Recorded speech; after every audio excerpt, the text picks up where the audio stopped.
Undercover in Belarus, with the woman who brought a dictatorship to its knees, but has now disappeared.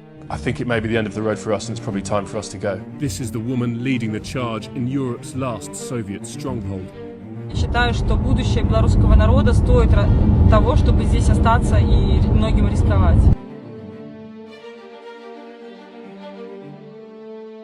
A month ago, it had all felt so different. It was the eve of an election. 3 Belarusian women were preparing for power, and our cameras were there. We will not change and we will not go back to dictatorship. Maria Kolesnikova can't have known that soon she'd be the only one left. This was a photo shoot in early August. Kolesnikova stood alongside presidential candidate Svetlana Tsikhanovskaya.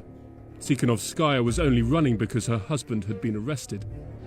Veronika Tsepkalo, whose husband had already fled to Russia, made up the 3. They were calm and confident, despite the challenges. No, as a matter of fact, I'm sure that I have already won. Then came the election. Within hours of polls closing, Lukashenko had claimed over 80% of the vote. Almost no one believed him. So the political dinosaur turned to his old tactics. A brutal crackdown ensued. Thousands were arrested. Our team was on the ground in Belarus, but had to work undercover.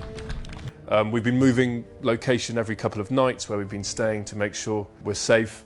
And one night we came back and found police outside our place and had to rush off and stay somewhere else. If caught, we'd be deported home. By now, 2 of the Troika had fled the country fearing for their families. Only Kolesnikova remained. She invited us to join her as she continued her campaign. Я не чувствую себя одинокой, я наоборот чувствую невероятную поддержку всего народа, и мне кажется,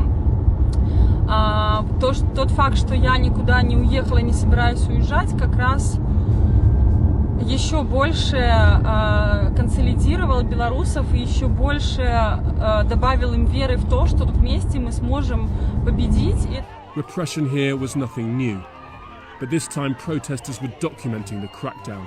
Kolesnikova had always known what might come.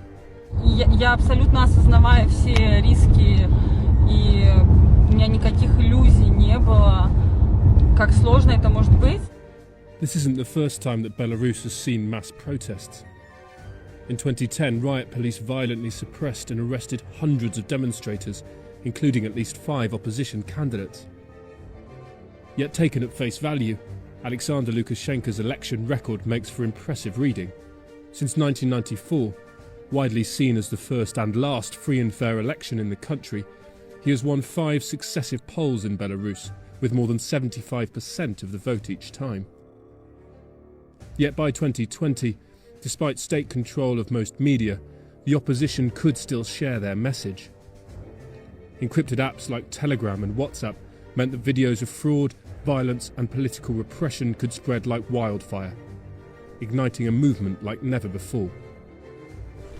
People emerged from the prisons with tales of torture and abuse. It stirred even more to take to the streets. Это звери шли.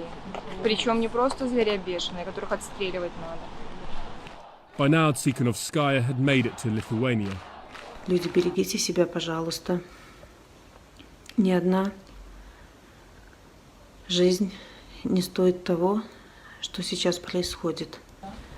Kolesnikova refused to back down.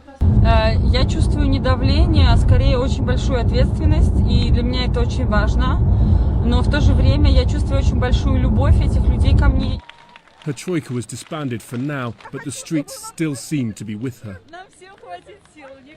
A former flautist, Maria Kolesnikova swapped the concert hall for politics. Я раньше очень много путешествовала, и, конечно, мне сейчас этого не хватает. As we joined her campaign trail, the consummate performer looked at home wherever she went. Я верю в то, что все получится, и я буду вас всегда поддерживать. Поддерживайте друг друга, рассказывайте всем тем, кто сомневается. Правда на нашей стороне, нас большинство, вместе победим! There were daily protests at factories, in town squares, even shopping malls. Kolesnikova met with those she could. И знают, что что это может быть страшно стоять на этой площади, но они все равно переступают через этот страх, потому что они себя чувствуют свободными людьми. Protests grew, but this time police kept their distance. 2 weeks on from the vote, and more than 200,000 people were on the streets of Minsk. Change seemed inevitable. А мне 80 лет, и уже бояться-то. Если надо кого-то в это так поджать, я готова, чтобы освободить молодого парня, над которым издеваются. А мне уже все равно. Kolesnikova, of course, was also among the crowd, with a simple message. Мы мирные граждане, мы гуляем по городу, мы сейчас все разворачиваемся и не подходим к стеле. Пожалуйста, не совершайте провокации, сохраняйте спокойствие. Overhead, her embattled leader flexed his presidential muscles, toting an AK-47, unloaded at first, before greeting the columns of riot police who surrounded his residence. Such bellicose bravado may be a nod to his Russian protector Vladimir Putin. Lukashenko's message: I too am willing to do what it takes. Soon he had asked Moscow for a reserve police force to step across the border if required. But these protests are nothing like those seen in Ukraine in 2014. Here there is little anti-Russian sentiment. Most Belarusians speak Russian as their first language and know their present as much as their past is shaped by their former Soviet protector.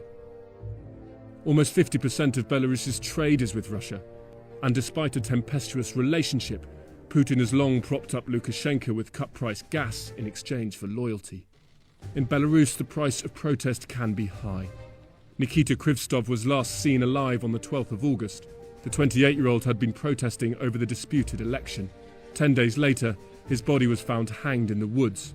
Police said it was suicide. No one in his hometown of Molodechno believes them. Микита загинув за нашу і вашу свободу. І він один з перших вийшов на Молодечинську площу з червоно-білим стягом. In the days since Krivstov's funeral, protests have continued. But a vicious crackdown was now also a targeted one. Opposition leaders have been arrested and charged. Journalists were rounded up. We were lucky to get away. I think it may be the end of the road for us, and it's probably time for us to go. Despite everything, Maria Kolesnikova remains in Belarus. At times, her incipient revolution had seemed thwarted by an old Soviet warhorse. But defying police violence, on Sunday more than 100,000 people took to the streets again. Their flute-playing leader was of course among them. When we last spoke, Kolesnikova told me she was a hopeful realist. Такого, что была 26 лет диктатура, а потом так оп, и в один день свобода и демократия, и мы живем. Then this. Just hours after we had filmed with her, she was kidnapped by masked men, bundled into a van and driven to the Ukrainian border. But she refused to be forced into exile, ripped up her passport and marched back to Belarus. Whatever the threats, Maria Kolesnikova is fighting on.